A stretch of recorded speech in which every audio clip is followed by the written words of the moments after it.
Hello and welcome to my YouTube channel root base. मैं हूं विनोद और मैं आज लेकर के आया हूं बीएससी के बहुत ही मजेदार टॉपिक को। इससे पहले भी हम लोगों ने गॉसेस थ्योरम के बारे में पढ़ा था, कूलम्ब्स लॉ के बारे में पढ़ा था। आज हम लोग क्या करेंगे, गॉसेस थ्योरम का यूज करके हम लोग कूलम्ब्स लॉ को फाइंड करने का कोशिश करेंगे। तो गॉसेस थ्योरम और कूलम्ब्स लॉ के बारे में मैंने प्रीवियस वीडियो अपलोड किया हुआ है। आप लोग चाहोगे तो मेरे पिछले वीडियो में जाकर के देख सकते हो। कूलम्ब्स लॉ और गॉसेस थ्योरम के बारे में मैंने डिटेल पढ़ाया हुआ है। तो हम लोग चलिए शॉर्ट में जान लेते हैं कूलम्ब्स लॉ होता क्या है। कूलम्ब्स लॉ आपका एक रेस्ट चार्ज यहाँ पे है, दूसरा रेस्ट चार्ज यहाँ पे है मान लिया जाए। तो इन दोनों चार्जों के बीच में जो हम लोग इलेक्ट्रोस्टैटिक फोर्स लगता है उसको हम लोग इसमें फाइंड करते हैं कूलम्ब्स लॉ में। मान लिया जाए कोई चार्ज Q1 यहाँ पर है, Q2 यहाँ पे है, तो यहाँ पर जो आर्बिस का डिस्टेंस कितना है आपका r²। तो इसका जो इलेक्ट्रोस्टैटिक फोर्स हो जाएगा वो कितना होता है 1/4πε0 इंटू Q1 और Q2/r²। ये होता है आपका कूलम्ब्स लॉ।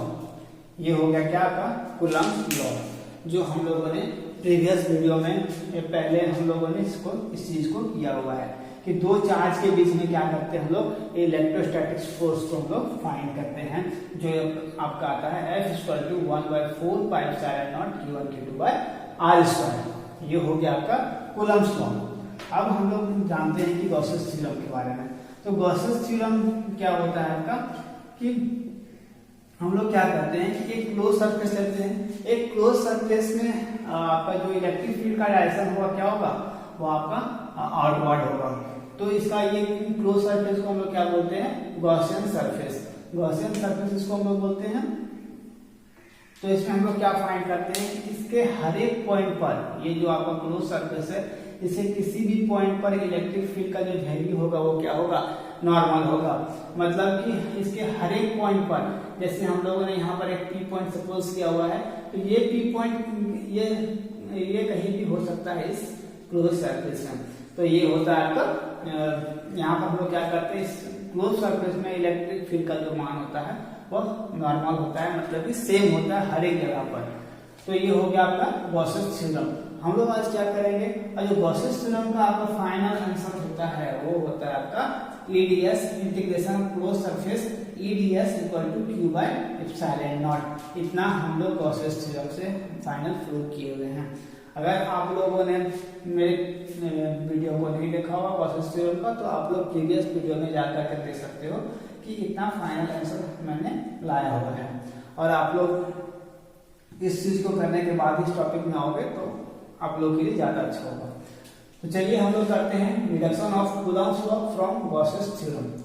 अब यहाँ पर एक क्लोज सरफेस है, ये तो आपका सेम हो गया जिसे हम लोगों ने गॉसेस थ्योरम के बारे में पढ़ा था। एक क्लोज सरफेस लिए हुए हैं, उसमें इसका सेंटर क्या है, वो है, इस पर चार्ज हम लोग +Q लिए हुए हैं और यहाँ पर इसका रेडियस कितना है r।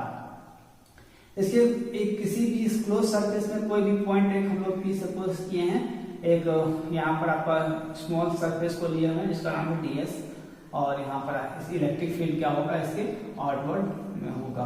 और ये x डायरेक्शन, y डायरेक्शन और z डायरेक्शन।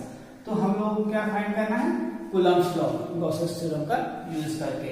तो गॉसेस थ्योरम में भी हम लोग सेम फिगर बनाए थे।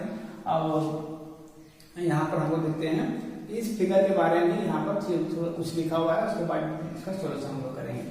तो consider a point charge located at O। एक पॉइंट चार्ज +Q जो है वो लोकेट कर रहा है कहाँ, सेंटर O पर। Draw a sphere of radius r with O। देखिए हम लोग एक रेडियस कितना है r, जो कहाँ पर है, किसको किसके सेंटर पर है, किसके साथ में है, सेंटर O के साथ में है।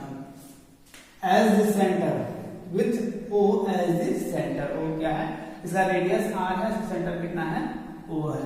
Which represent a Gaussian surface. इसी को हम लोग बोलते हैं गॉसियन सरफेस।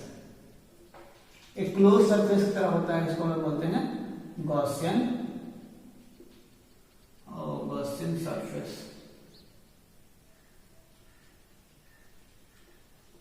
यहाँ पर आपको गॉसियन सरफेस इसको हम लोग बोलते हैं। एक क्लोज सरफेस को हम लोग क्या बोलते हैं, एक क्लोज सरफेस कैसा होना चाहिए, 3D के टाइप का होना चाहिए। तो ये हो गया आपका गॉसियन सरफेस, इसको भी आप लोग अंडरलाइन कर दोगे इस तरह से। Let P equal to point on the surface whose position vector is R। हम लोग क्या किए हैं, इस क्लोज सरफेस में से एक पॉइंट P लिए हुए हैं जो इसका स्मॉल सरफेस को डिनोट कर रहा है। किसके पोजीशन वेक्टर कितना है, whose position vector is R। इसका पोजीशन वेक्टर क्या है आपका, R है। Draw a small area ds।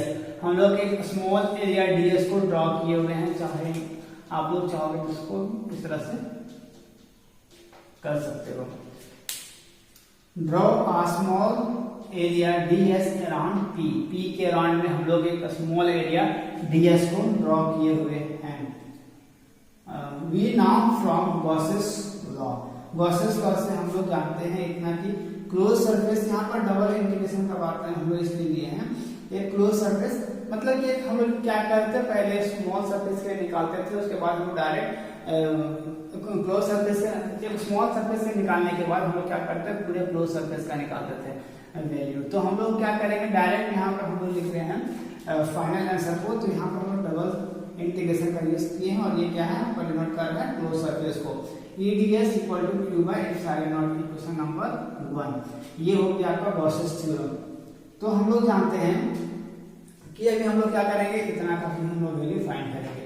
But यहाँ पर देखिए double integration close surface denote कर रहा है ये, और EDS इक्वल टू हम लोग जानते हैं कि डॉट प्रोडक्ट में EDS वेक्टर को हम लोग कैसे लिखते हैं, EDS E dot ds cos theta. तो cos थीटा का वैल्यू यहाँ पर क्या आ जाएगा, वो 0 डिग्री हो जाएगा, क्योंकि इसका जो इलेक्ट्रिक फील्ड का डायरेक्शन है वो क्या होगा आपका आउटवर्ड डायरेक्शन में होगा। तो इसीलिए हम लोग क्या करेंगे, यहाँ पर cos थीटा का वैल्यू, क्या थीटा का वैल्यू हम लोग करेंगे 0 डिग्री, तो 1 हो जाएगा, तो EDS आपका बच जाएगा। तो यहाँ से हम लोग जानते हैं कि ds का वैल्यू हम लोग क्या जानते हैं, टोटल सरफेस, किसी भी क्लोज सरफेस का वैल्यू कितना होता है, total surface area equal to 4 pi r square. तो हम लोग यहाँ क्या करेंगे, E आपका रहेगा, यहाँ से E रहेगा, और यहाँ पर ds का कितना हो जाएगा 4 pi r square, 4 pi r square. From 1 and 2 से हम लोग यहाँ पर EDS का वैल्यू निकाले हुए हैं, तो ये आपका आ जाएगा क्वेश्चन नंबर 2 से। हम लोग क्या करेंगे कि इसका वैल्यू हम लोग यहाँ पर पुट करेंगे, तो EDS से यहाँ पर E into 4 pi r square equal to Q by epsilon naught. ये यहाँ पर इक्वेशन नंबर 1 के सेकंड टर्म में। तो यहाँ पर हम लोग क्या होगा, यहाँ से अगर E का वैल्यू निकालें तो E equal to 1/4 pi epsilon naught Q by r square. तो यहाँ तक का सॉल्यूशन, इसको आप ऐसे घेर दोगे। अब हम लोग क्या करेंगे कि इसके आगे का भी सॉल्यूशन अब करेंगे। तो चलिए उसको करते हैं। इसके सेंटर पर हम लोगों ने एक चार्ज को सपोज किया हुआ है जो है +Q चार्ज। अब हम लोग क्या करेंगे, इस P पॉइंट पर मान लिया जाए कोई चार्ज है Q डैश, तब जो फोर्स का मैग्नीट्यूड होगा तो वो कितना होगा, चलिए हम इसको जानते हैं। If a charge Q dash is placed at P then magnitude of force between them is given by, वो कितना हो जाएगा, F equal to Q dash E। इतना कैसे आएगा, तो यहाँ पर हम लोग जानते हैं E इक्वल टू क्या होता है, F बाय Q, मतलब कि Q डैश मतलब कि इलेक्ट्रिक फील्ड इक्वल टू क्या होता है, फोर्स बाय चार्ज। तो हम लोग इस P पॉइंट के लिए चार्ज हम लोग कितना सपोज किए हुए हैं, Q डैश, तो यहाँ पर फोर्स F रहेगा और बाय में क्या हो जाएगा आपका Q डैश, क्योंकि हम लोग इस P पॉइंट पर फाइंड कर रहे हैं। तो यहाँ से अगर F का मान निकाले, F का वैल्यू निकाले, तो क्या हो जाएगा आपका F equal to Q dash E हो जाएगा। तो यहाँ से हम लोग जो वैल्यू निकाले हुए हैं, यहाँ पर E का वैल्यू जो हम लोग पीछे वीडियो में पिछले में निकाले हुए हैं कि E इक्वल टू क्या होता है कि आपका E equal to 1/4 pi epsilon naught और यहाँ पर आपका Q बाय r स्क्वायर, जो हम लोग पीछे सेशंस में निकाले हुए हैं इतना वैल्यू। तो हम लोग क्या करेंगे, यहाँ पर इस जगह पर E का वैल्यू हम लोग यहाँ पर पुट करेंगे। तो F equal to 1/4 pi epsilon naught Q dash by r square, ये इतना ही होता है आपका कूलम्ब्स लॉ।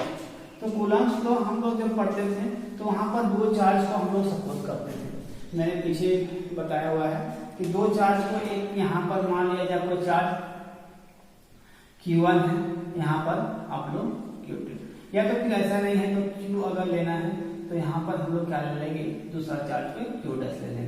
तो इन दोनों के बीच का हम लोग क्या करते थे, इलेक्ट्रोस्टैटिक फोर्स को हम लोग फाइंड करते थे कूलम्स लॉ से। तो जो हमारा वैल्यू आ रहा था वो इसके बराबर इतना आता था। तो इसी को हम लोगों को फाइंड करना था कि गॉसेस थ्योरम का यूज करके हम लोग कूलम्स लॉ को कैसे फाइंड करेंगे। तो ये हो गया आपका फाइनल आंसर। अगर आप लोग चाहोगे इसके वेक्टर फॉर्म को लिखना तो इन vector form F is equal to 1/4 pi epsilon naught Q dash by R square, और वेक्टर फॉर्म में डॉट प्रोडक्ट में कैसे लिखते हैं हम इसको, R cap, this which is Coulomb's law. ये हो गया आपका रूल, ये हो गया आपका फाइनल आंसर। कभी भी ये कंप्लीट लॉन्ग आंसर नहीं बनता है, कभी भी आपको ये शॉर्ट क्वेश्चंस में ही पूछा जाएगा या फिर हाफ लॉन्ग क्वेश्चंस में पूछा जाएगा। तो ये आप लोग 12th लेवल के लिए भी इसको आप लोग यूज कर सकते हो। तो ये हो गया आपका कंप्लीट आंसर। और अगर ये वीडियो आप लोगों को अच्छा लगा हो तो मेरे चैनल को सब्सक्राइब कर लें, और जितने भी नए स्टूडेंट हैं तो वो मेरे वीडियो को शेयर कर दें ताकि और भी स्टूडेंट्स आसान भाषा में, साधारण भाषा में मेरे चैनल के माध्यम से फिजिक्स को पढ़ पाएं। और मिलते हैं अगले वीडियो में, तब तक के लिए थैंक यू।